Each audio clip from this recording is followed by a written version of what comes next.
Sa video na to ay bibiyahe tayo ngayong araw sa bayan ng Candelaria, Quezon. Ang bayan na tinaguri ang desiccated coconut capital hindi lang sa buong Pilipinas kundi sa buong mundo. Dahil sasadyain natin na puntahan ang tindahan na nag-offer ng freshly baked potato spuds. At sila pa nga lang ang meron nito sa buong Quezon Province as of now. Kaya mula dito sa bayan namin sa Timonan ay bumiyahin na kami. Ang kas ko nga pala ngayon ay si Michael, isa sa mga tropa natin. Nakasabay nga namin sa kalsada itong mga big bike. Ang gaganda at ang lalaki ng motor nila. Hanggang tinagos na namin itong zigzag road. Medyo maganda naman ang panahon ngayon kaya ang sarap bumiyahe. Linggo din kaya marami tayong nakakasabay ng mga rider. Pagdating nga dito sa zigzag road ay marami pa rin ginagawang kalsada at may mga sira pa ang ilang bahagi. At ito yung favorite spot ng mga rider na katulad ko. Maganda kasi talaga yung view dito sa itaas kaya mahuhumaling ka kumuha ng mga picture at mga video bilang souvenir. Medyo banayad lang yung takbuhan namin pero kailangan na namin magmadali dahil hinihintay na kami ng mga makakasama pa natin sa biyahe na to. Nakakahiya nga sa kanila dahil medyo malayo pa yung pinanggalingan nila, galing pa sila sa bayan ng Mulanay. Kaya binilisan ko na rin ng konti yung patakbo hanggang sa makababa kami ng zigzag road. At doon nga sila naghintay sa may crossing, yung bungad papunta ng Padre Burgos. At ang makakasama natin sa biyahe na to ay sila ka-brother,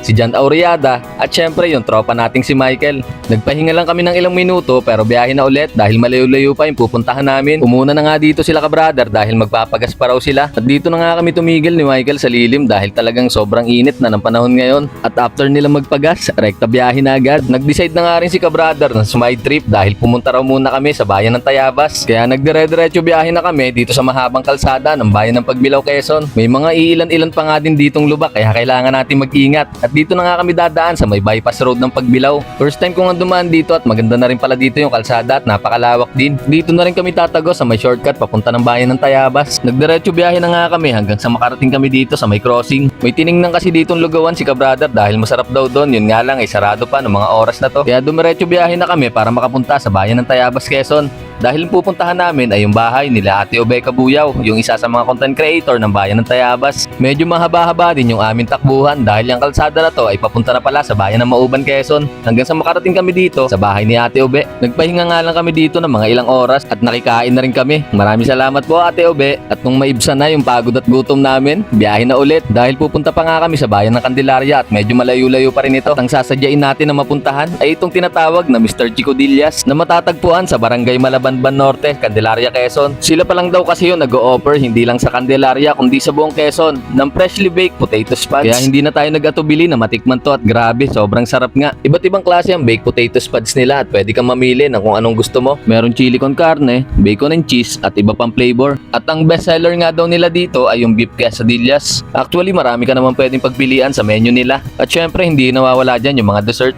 Mula sa side dishes hanggang sa desserts, grabe, ang sarap. Kitang-kita mo naman sa mga kasama ko kung gaano sila nasarapan sa pagkain dito sa Mr. Chico Dillas. At ito nga yung kakaiba sa panlasa ko, yung coco matcha. Ito yung coconut juice na may matcha flavor. Kaya kung taga Quezon Province ka o saan lugar pa man, huwag mong kalimutan na dumaan dito sa Mr. Chico Dillas dahil hindi kayo magsisisi sa mga ino-offer nilang pagkain. At kung tinatamad ka naman lumabas, pwede kang umorder via GrabFood. Basta nasasakupan ang area nila. Napaka-accommodating at napaka-friendly din ang staff nila. Kaya nagpapasalamat din ako dito kay Ma'am Michelle sa pag-assist sa amin dito sa Mr. Chico Dillas. Dahil hindi lang kami nakakain ng masarap na pagkain, nabigyan pa kami ng panibagong experience. Matikman ang ino-offer nilang baked spuds na nag-iisa pa lang dito sa Quezon Province. Kung kayo ang tatanungin mga kaburum-brum, saan bayan naman kaya dito sa Quezon Province pwede natin puntahan at may experience ang panibagong pagkain na ino-offer dito sa Quezon Province? I-comment nyo naman dyan sa ibaba.